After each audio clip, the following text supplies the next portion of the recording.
राधे राधे दोस्तों, आज की कहानी का नाम है अबॉर्शन। जब मेधा शादी करके ससुराल आई तो उसके पति आशीष ने कहा, देखो मेधा, तुम मेरी माँ की पसंद हो।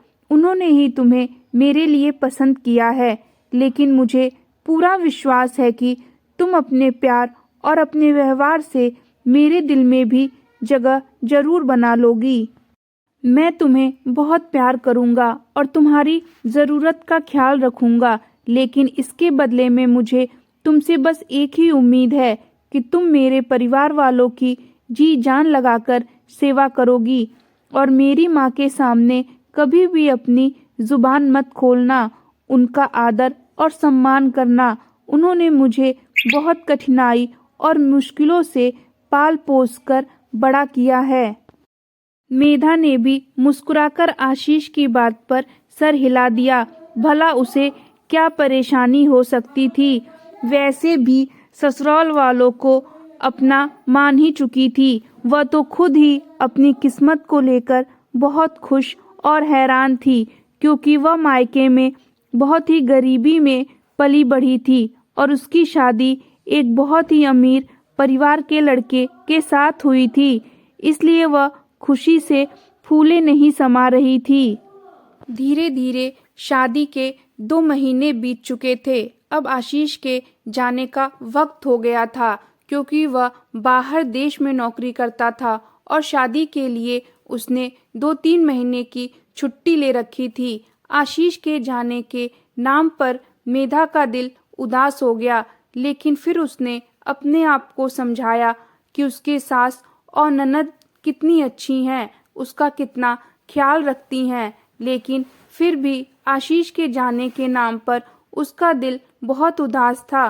फिर भी उसने सोचा कि आखिर उसके परिवार वाले भी तो उसके अपने ही हैं, और वैसे भी आशीष की माँ का व्यवहार मेधा के साथ बहुत ही अच्छा था।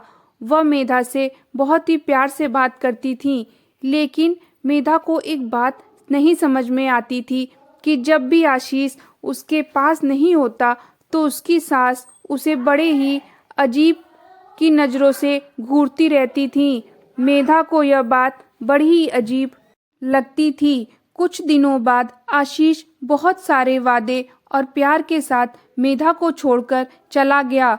वह अपनी उदास दिल के साथ वहां पर अकेली रह गई, लेकिन वह यह नहीं जानती थी कि अब उसकी ज़िंदगी में कितनी बड़ी मुश्किलें आने वाली हैं और उसकी ज़िंदगी में कौन सा तूफान आने वाला है। अगले दिन सुबह मेधा अपने कमरे में आराम कर रही थी। तब तक अचानक से उसका दरवाज़ा जोर से खुला और आवाज़ आई, उठ जाओ महारानी, कब तक सोती रहोगी? दिन भर बिस्तर ही तोड़ती रहोगी। 6 बज चुके हैं, उठ के चाय नाश्ते का इंतज़ाम करो। क्या तुम्हारी माँ ने तुम्हें कुछ सिखा पढ़ाकर नहीं भेजा है? क्या दिन भर सोती ही रहोगी? तुम्हें नहीं पता है कि ससुराल में बहुएं इतनी देर तक नहीं सोया करती। मेधा ने अचानक उठकर देखा तो उसकी सास निर्मला जी मेधा को उनके व्यवहार से बड़ी हैरत हुई। इतने दिनों से तो वह 7 बजे ही सोकर उठती थी, लेकिन इससे पहले तो उन्होंने उसके साथ ऐसा कोई व्यवहार नहीं किया था। खैर, मेधा ने कुछ बोला नहीं। वह चुपचाप उठी और मुंह हाथ धोकर किचन में चली गई। बाकी सारे घर वाले तो अपने अपने कमरे में आराम से सो रहे थे। खैर, मेधा ने सबके लिए पूरी और सब्जी नाश्ते के लिए बनाई। इतना ही करने में उसको 8 बज चुके थे। सब काम करने के बाद जब उसने जाकर देखा तो अभी सब लोग मज़े से सो रहे थे। वह अपनी ननद कविता के कमरे में गई और कहा, कविता दीदी उठ जाइए, नाश्ता बन चुका है।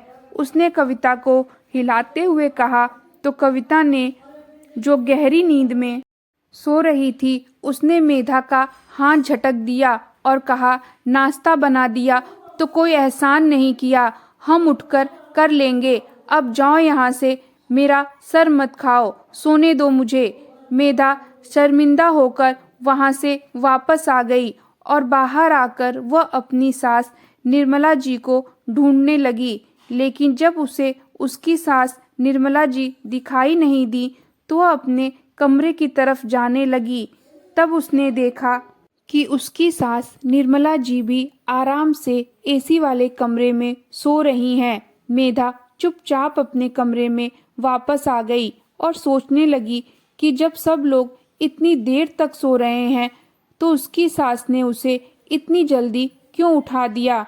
खैर, अब 9 बज चुके थे और सब लोग उठ भी गए थे। मेधा ने सबको नाश्ता परोस दिया। जब उसकी ननद कविता ने नाश्ता खाया तो मुंह बनाते हुए कहा, मम्मी यह क्या नाश्ता बना है, बिल्कुल भी अच्छा नहीं है। तभी मेधा के ससुर जी बोले, मुझे यह ठंडा नाश्ता नहीं चाहिए, मैं यह पराठे वराठे नहीं खाऊंगा, मुझे आज नाश्ते में पोहा चाहिए। एक एक करके सब लोग नाश्ते में कोई न कोई कमी निकालने लगे। मेधा ने कुछ नहीं कहा और चुपचाप सबके लिए दोबारा से नाश्ता बनाने लगी। मेधा को लेकर उसे घर में कुल 7 लोग थे। मेधा की बड़ी ननद भी शादी के बाद अपने 2 बच्चों के साथ अपने मायके में ही रहती थी, क्योंकि उसका पति विदेश में काम करता था। सास ससुर के साथ साथ मेधा का एक छोटा देवर भी था। सब लोग डाइनिंग टेबल पर बैठकर आपस में गप्पे लड़ा रहे थे, लेकिन किसी ने भी आकर मेधा की मदद नहीं की। जब तक आशीष घर पर था तब तक तो उसकी सास मेधा को एक भी काम नहीं करने देती थी। अगर मेधा कभी किचन में नाश्ता बनाने आ भी जाती तो निर्मला जी यह कहकर मना कर देती कि अभी तुम्हारी नई नई शादी हुई है, अभी तुम अपने पति के साथ समय गुजारो। उसकी ननद भी बहुत अच्छे से बात करती थी।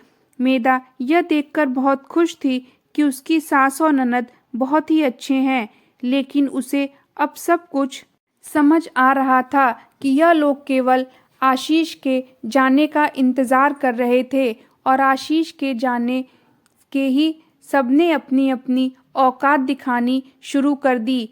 खैर, मेधा ने सबकी पसंद का नाश्ता बना दिया और लाकर सबको नाश्ता दिया। सबने नाश्ता कर लिया, लेकिन किसी ने मेधा से यह भी नहीं पूछा कि उसने नाश्ता किया है या नहीं। सबके नाश्ता करने के बाद मेधा ने भी नाश्ता कर लिया और अब वह नाश्ता करके अपने कमरे की तरफ जाने लगी तो उसकी सास ने तेज आवाज में कहा, कहाँ जा रही हो महारानी, अब घर का सारा काम कौन करेगा, आज काम वाली बाई नहीं है, जब तक वह नहीं आती घर के सारे काम तुम्हें ही करने पड़ेंगे। धीरे धीरे समय बीतता गया, लेकिन काम वाली बाई नहीं आई।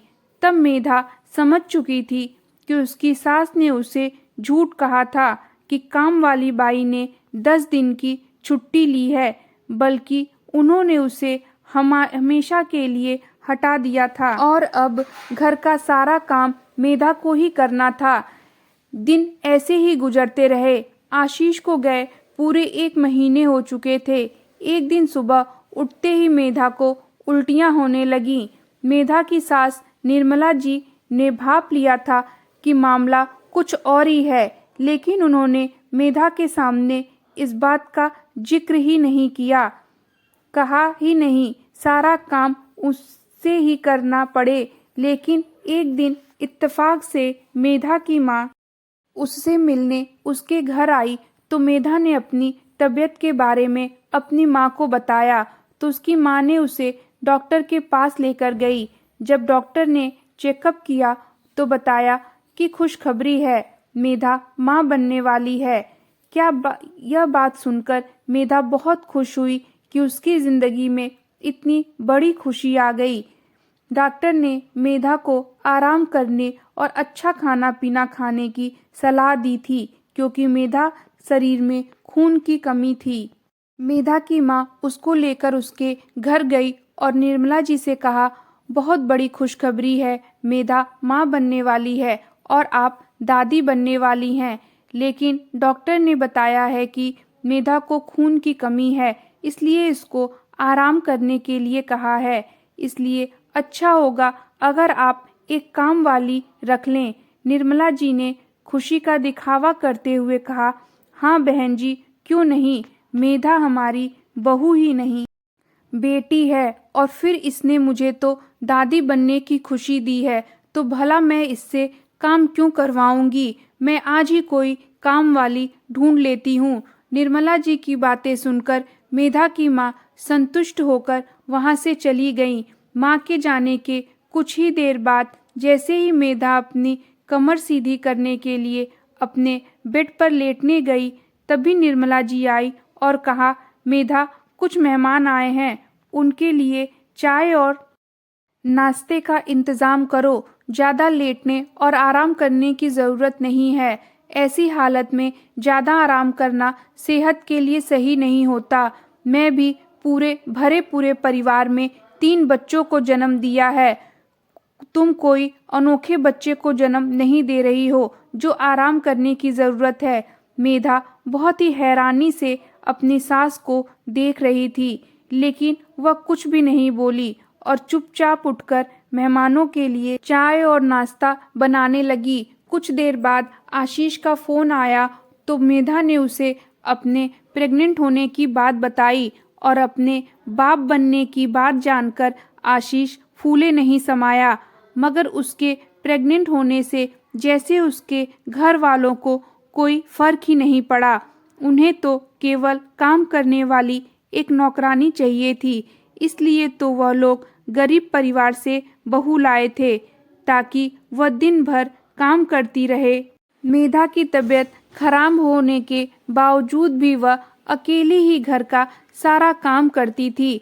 अब धीरे धीरे मेधा की तबीयत खराब होने लगी थी और उसकी हिम्मत जवाब दे रही थी।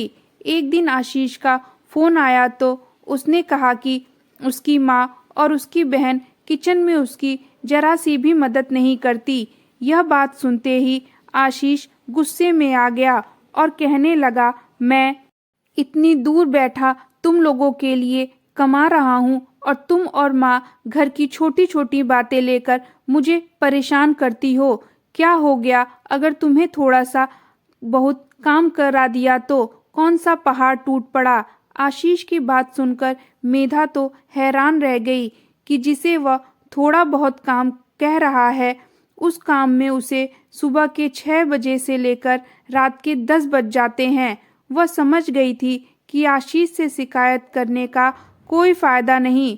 मेधा की सास और नंद का व्यवहार दिन पर दिन बिगड़ता ही जा रहा था। अब वह समझ गई थी कि उन लोगों ने एक गरीब परिवार की लड़की ब्याहकर क्यों लाई है। उन्हें तो काम करने के लिए सिर्फ एक नौकरानी चाहिए थी। मेधा की ननद अपने 2 बच्चों के छोटे छोटे कपड़े भी खुद नहीं धोती थी, वह भी लाकर वह मेधा को पकड़ा देती। सारा काम खत्म होने के बाद जैसे ही मेधा अपने कमरे में थोड़ा सा आराम करने के लिए जाती, तभी उसकी सास निर्मला जी कहती, खाना कौन बनाएगा, क्या तेरी माँ बनाएगी। रात को सारा काम खत्म होने के बाद जैसे ही थक हार कर मेधा अपने कमरे में जाती तो देखती कि आशीष का कई मिस कॉल पड़ा हुआ है, और जब वह उसे बैक कॉल करती तो आशीष उसके ही 4 बातें सुना देता। क्या करती रहती हो दिन भर कि तुम्हें इतनी भी फुर्सत नहीं मिलती कि मुझसे बात कर लो। मैं तुम्हारे और अपने बच्चों के लिए यहाँ परदेश में बैठकर काम कर रहा हूँ, लेकिन मुझे लगता है कि तुम्हें मुझे में कोई इंटरेस्ट ही नहीं है। मेधा दोनों तरफ से पिस रही थी। ऐसा लग रहा था जैसे शादी करके उसने कोई बहुत बड़ी मुसीबत मोल ली हो।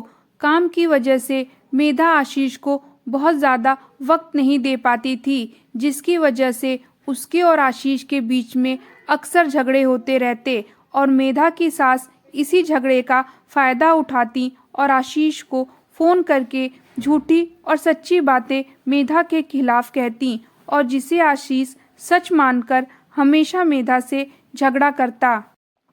एक दिन मेधा की सास निर्मला जी हॉल में बैठी टीवी देख रही थीं। तभी उनकी बेटी आई और कहा, माँ यह देखिए, बिजली का बिल पूरे 10,000 का आया है। जाते समय भाई ने कहा था कि हमें अपने खर्चे कुछ कम करने चाहिए। उन्हें अपने कारोबार के लिए पैसा जुटाना है। अगर वह जान गए तो बहुत गुस्सा करेंगे। अपनी बेटी की बात सुनकर निर्मला जी हैरान रह गईं और बिल उसके हाथों से लेकर देखने लगी। उनके चेहरे पर परेशानी साफ नजर आ रही थी, लेकिन फिर अचानक से उनके चेहरे पर मुस्कुराहट आ गई और उन्होंने अपनी बेटी से कहा, बेटा जरा आशीष को फोन तो मिलाओ। उसकी बेटी ने आशीष को फोन मिलाकर अपनी माँ को पकड़ा दिया। आशीष ने जैसे ही फोन उठाया, उसकी माँ जोर जोर से चिल्लाने लगी, मुझे माफ कर दो बेटा, मेरा बेटा इतनी मेहनत से परदेश में रहकर पैसे कमा रहा है, लेकिन उसकी मेहनत का कोई फायदा नहीं। मैंने तो यह सोचकर गरीब घर से बहू लाई थी कि वो रुपयों की कीमत समझेगी, लेकिन तुम्हारी बीवी के तो इतने फिजूल खर्च हैं कि वह तुम्हें कंगाल कर कर ही मानेगी। आशीष को कुछ समझ नहीं आया। उसने कहा, क्या हुआ माँ, बताओ तो क्या कर दिया मेधा ने। निर्मला जी ने मुस्कुराकर अपनी बेटी की तरफ देखा और फिर आशीष से कहा, क्या बताऊं बेटा, दिन भर एसी चलाकर कमरे में पड़ी रहती है और कुछ कहने पर रोने लगती है कि मैं प्रेग्नेंट हूँ, मुझसे कोई काम नहीं होता। उसकी हालत देखकर भी मैं भी उसको कुछ नहीं कह पाती। लेकिन बेटा, सारा दिन एसी चलाने की वजह से इस बार बिजली का बिल पूरे 10,000 का आया है। बेटा, इस समय तुम्हारे पापा के पास तो पैसे नहीं हैं, तुम ही पैसे भेजने पड़ेंगे। लेकिन वह कर भी क्या सकता था। उसने अपनी माँ से कहा, ठीक है, वह पैसे भेज देगा। लेकिन मेधा के लिए उसके मन में एक नफरत सी हो गई। अगले दिन सुबह जब मेधा उठी तो उसे बहुत चक्कर आ रहा था, लेकिन वह फिर भी हिम्मत करके उठी और किचन में खाना बनाने के लिए गई और वहीं पर चक्कर खाकर धड़ाम से नीचे गिर गई। गिरने की आवाज़ सुनकर सब लोग किचन की तरफ भागे तो देखा मेधा बेसुध पड़ी थी। निर्मला जी के तो होश ही उड़ गए। अगर मेधा का बच्चा गिर गया होगा तो आशीष उन लोगों को छोड़ेगा नहीं। उन्हें मेधा की सेहत से ज़्यादा अपने झूठ को पकड़े जाने की चिंता थी। खैर, जैसे तैसे करके वह लोग मेधा को अस्पताल लेकर गए, लेकिन तब तक बहुत देर हो चुकी थी। इलाज के बाद जब मेधा को होश आया तो उसे पता चला कि अब उसका बच्चा इस दुनिया में नहीं रहा। मेधा का तो रो रो कर बुरा हाल था, लेकिन उसे यह नहीं पता था कि उसके लिए एक और साजिश रची जा रही है। निर्मला जी शाम को अस्पताल से उसकी छुट्टी कराकर उसे घर ले आई। निर्मला जी ने मेधा से कहा कि अगर तुम्हारे मायके वाले या फिर आशीष पूछे तो कह देना कि तुम सीढ़ियों से गिर गई थी, इसलिए बच्चा गिर गया। मेधा की आंखें बार बार आंसुओं से भर जाती। उधर निर्मला जी ने आशीष से फोन करके कहा कि मेधा अपनी बच्चा नहीं चाहती थी, इसलिए उसने जाकर अबॉर्शन करा लिया। यह सुनकर तो आशीष का खून ही खौल उठा। उसका जी चाहा कि वह अभी आकर मेधा का गला घोट दे, लेकिन उसने कुछ भी नहीं कहा और फोन रख दिया। इधर निर्मला जी संतुष्ट हो गईं कि आशीष को सच का पता नहीं चला, लेकिन उधर आशीष ने अपना टिकट करवा लिया और 2 दिन बाद वह घर आ गया। तपती दोपहर में जब उसने दरवाज़ा खोला तो उसके मन में यही ख्याल चल रहा था कि वह जाते ही मेधा को तलाक देकर उसे अपने घर से बाहर निकाल देगा। यह सोचते ही उसने जैसे ही घर का दरवाज़ा खोला तो उसे खाने की खुशबू सुनाई दी। तो उसने सोचा कि बताओ, इतनी गर्मी में मेरी माँ किचन में खाना बना रही है और वह आराम से एसी वाले कमरे में सो रही होगी। बिल्कुल सही वक्त पर आया हूँ मैं, अभी इसकी खबर लेता हूँ। यह इस लायक ही नहीं है कि मैं इसे अपने घर में रख सकूं। आज इसे तलाक देकर घर से बाहर निकाल दूंगा, जिसे मेरे घर वालों की परवाह नहीं। ऐसी लड़की को मैं अपने साथ नहीं रखूंगा। लेकिन आशीष जैसे ही किचन की तरफ बढ़ा, उसके होश उड़ गए। मेधा अकेले ही किचन में खाना बना रही थी। उसने दोनों चूल्हों पर दो दो बर्तन चढ़ा रखे थे। उसका पूरा शरीर पसीने से भीगा हुआ था। बस सोचने लगा कि अभी 2 दिन पहले ही तो मेधा ने अपना अबॉर्शन करवाया है और अबॉर्शन के 2 ही दिन बाद वह किचन में खाना बना रही है। उधर मेधा कभी अपने कमर पर हाथ रखती तो कभी अपने पसीने पोंछती। आशीष को किसी अनहोनी का एहसास हुआ तो वह उसके बिना कोई आहट किए पूरे घर में इधर उधर देखा। जिस कमरे में एसी लगी हुई थी वह उस कमरे की तरफ गया और धीरे से कमरे का दरवाजा खोला तो घर के सारे लोग आराम से सो रहे थे। जब कमरे का दरवाजा खुला तो कमरे में अंधेरा होने के कारण निर्मला जी को लगा कि मेधा है, तो उसने जोर से चिल्लाते हुए कहा, दरवाजा क्यों खोल दिया महारानी? आ गई बिना खाना बनाए। कितनी बार कहा है कि जब खाना बन जाया करे तब आवाज लगाया करो, पहले ही आकर दरवाजा खोल देती हो। अभी कहने पर कहोगी कि 2 दिन पहले ही तो मेरा बच्चा गिर गया, सास ने मुझे काम पर लगा दिया। सुन लो महारानी, मैं गरीब घर से बहू इसीलिए लाई थी ताकि तुमसे घर के कामकाज करवा सकूं, नहीं तो मुझे तुम जैसी गरीब लड़की की कोई जरूरत नहीं थी। मेरे बेटे के लिए तो एक से एक ऊंचे खानदान के रिश्ते आ रहे थे। निर्मला जी अपनी ही धुन में बोले जा रही थी और इतना बोलकर वह करवट लेकर सो गई, यह जाने बगैर ही कि दरवाजे पर कौन खड़ा है। अपनी माँ की बातें सुनकर आशीष के तो होश ही उड़ गए। उसे सब कुछ समझ में आ चुका था कि उसकी गैर मौजूदगी में मेधा के साथ कैसा व्यवहार किया जाता है। वह चुपचाप रसोई घर में वापस आ गया और मेधा को आवाज लगाई। मेधा की आंखें आंसुओं से भरी हुई थी। वह मेधा के सामने हाथ जोड़ते हुए बोला, मुझे माफ कर दो मेधा, मेरी आंखों पर तो मेरे माँ के प्यार की पट्टी बंधी हुई थी जो आज खुल चुकी है। आशीष को अपने सामने देखकर मेधा ने उसे गले लगा लिया और जोर जोर से रोने लगी और आशीष की गैर मौजूदगी में उसके साथ साथ क्या क्या हुआ उसने सारी सच्चाई आशीष को बता दी और कहा कि इतनी गर्मी में काम करने की वजह से ही उसका बच्चा गिर गया।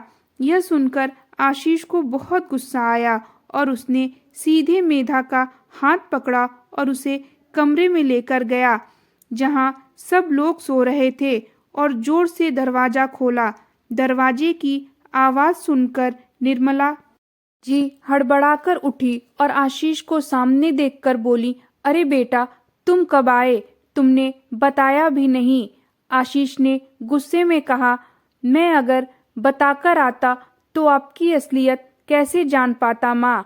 आपने मेरी पत्नी के साथ अच्छा नहीं किया। प्रेग्नेंट होने के बाद भी आपने उससे घर का सारा काम करवाया, यहाँ तक कि काम करवाने की वजह से मेरा बच्चा भी गिर गया और आपने मुझसे झूठ बोला कि मेधा बच्चा नहीं चाहती थी इसलिए उसने अबॉर्शन करवा लिया। आप इतना झूठ कैसे बोल सकती हैं माँ? आपकी बातों में आकर मैं भी मेधा से ही झगड़ा करता रहा। मुझे क्या पता था कि मेरी ही माँ मेरे अपने ही बच्चे की दुश्मन बन जाएगी। आज निर्मला जी से कुछ भी बोला नहीं बन रहा था क्योंकि वह समझ चुकी थी कि आशीष को सब कुछ पता चल चुका है और अब झूठ बोलने का और बहाना बनाने का कोई फायदा नहीं है। और आशीष ने मेधा की तरफ देखते हुए कहा, तुम अभी तैयारी करो, अब तुम यहाँ नहीं रहोगी, अब तुम मेरे साथ चलोगी। निर्मला जी ने अपने बेटे आशीष से माफी मांगने लगी, लेकिन उसने अपनी माँ की एक नहीं सुनी और मेधा को लेकर एक होटल में चला गया और 2-4 दिन के बाद टिकट करवाकर उसे अपने साथ ले गया। निर्मला जी के पास पछताने के सिवाय अब कुछ नहीं रह गया। दोस्तों, आपको यह कहानी कैसी लगी हमें कमेंट बॉक्स में ज़रूर बताएं और हमारे चैनल को सब्सक्राइब, लाइक और शेयर करें। Thank you.